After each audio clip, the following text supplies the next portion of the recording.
The last train had vanished into the mountain pass, its whistle fading into the distance. Yet the woman remained on the platform, still as a stone. Everyone else had already gone home. She had no family waiting for her, no money to buy another ticket, and nowhere to lay her head that night.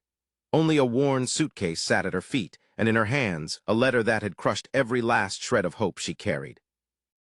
She whispered to herself, so quietly that no one could hear, "There's nowhere left for me to go." A small girl walking beside her father noticed the tears streaming down the woman's face. The child stopped in her tracks, tugged at her father's sleeve, and asked, "Daddy, why does that lady look like she's waiting for someone who isn't coming?" The rancher looked across the platform, and instead of walking past as others had done, he turned and walked toward her. What that little girl said next would give the lonely woman something she had not felt in years: belonging. Stay with this story until the final moment, because it is not simply about finding a new home.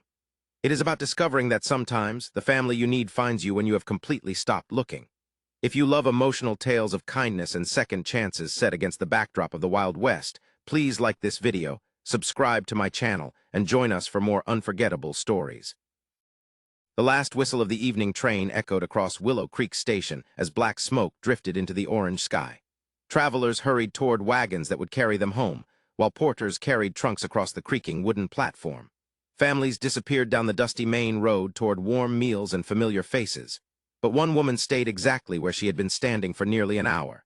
Her name was Anna Miller, and beside her rested a battered brown suitcase with one broken latch. Inside were two simple dresses, a worn Bible, and a bundle of letters tied with faded blue thread. Everything else she had once owned was gone, sold off, or lost. She had arrived in Willow Creek believing she was traveling toward a new beginning. A distant cousin had promised her work in a boarding house, steady wages, and a small room of her own. She had sold nearly everything she owned to afford the long journey west. But when she stepped off the train, she discovered that the boarding house had closed months before. Her cousin had moved on without leaving a forwarding address, and the only street name she carried led to an empty building with boarded windows. Anna had spent the entire afternoon asking for help. Shopkeepers shook their heads and turned back to their customers. The innkeeper demanded payment she could not provide. Even the station master offered only the painful advice that she should take the next train back east. But she could not go back. There was no east left for her. She had already lost her parents, her fiancé, and the small farm that had once been her family's legacy. The land was taken after her father's debts overwhelmed them, and the man she had intended to marry broke their engagement when he learned there would be no inheritance waiting for her. One disappointment had followed another until Anna stopped expecting kindness from anyone at all. She finally lowered herself onto the edge of a wooden bench and stared at the empty tracks. A folded letter rested in her lap, read so many times that the paper had nearly torn along the creases. It contained only a few cold sentences, telling her that the family who had once promised to help could not afford the trouble of taking her in. Anna pressed the letter against her chest and closed her eyes. She whispered to herself, "I don't know what I'm supposed to do now."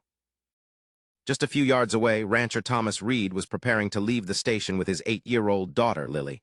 Thomas had been widowed for nearly 4 years, and since then his entire life had revolved around raising the little girl he adored.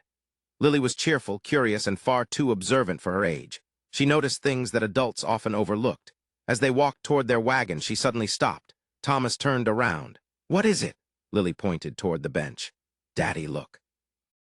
Thomas followed her gaze and saw the lonely woman sitting beneath the station lamp, trying desperately to hide her tears from everyone passing by.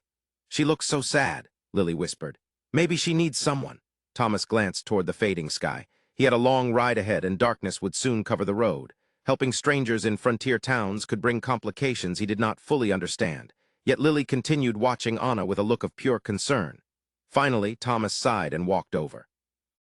He removed his hat respectfully before speaking. "Ma'am, are you waiting for another train?" Anna looked up and shook her head. "No," she said, her voice barely a whisper. "Then are you waiting for someone?" Anna looked toward the empty road. "I was," she replied. Thomas did not press her further. He simply noticed the worn suitcase at her side and the thin condition of her coat. Before he could say anything else, Lily stepped forward and smiled. "Would you like to come home with us for supper?" Anna stared at the little girl in astonishment. No one had spoken to her with such warmth all day. "I don't want to be a burden," she whispered. Lily frowned as though the very idea were strange. "You can't be a burden just because you're hungry," she said. Thomas looked at his daughter, then back at Anna. Something about the simple innocence of those words touched him deeply. He extended his hand. "My daughter has made the invitation," he said gently. "I'd be honored if you'd accept it."